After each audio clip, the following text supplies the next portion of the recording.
मला तर वाटते पहिले दिवस परत येतील, चिमण्यांचा आवाज अजून वाढेल, गाड्या वगैरे पूर्णपणे बंद होतील, कारण पेट्रोल डिझेल आताच मिळेना झाले. एखाद वेळेस इंटरनेट पण बंद होऊ शकतं.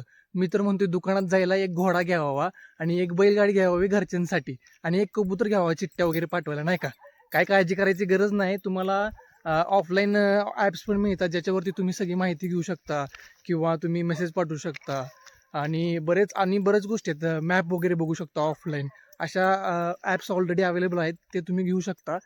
आणि काही लोक म्हणतील, अरे असं काय होणार नाही, नाही झालं तर चांगलंच आहे, पण तयारीत राहिलेलं कधी पण अजून बेटर असते. आणि माझी ईश्वरचरणी देवाचरणी एवढीच प्रार्थना आहे की सर्वसामान्य माणसाला आणि जी प्रामाणिक आहेत त्यांच्यावर कुठलं संकट येऊन देऊ नको.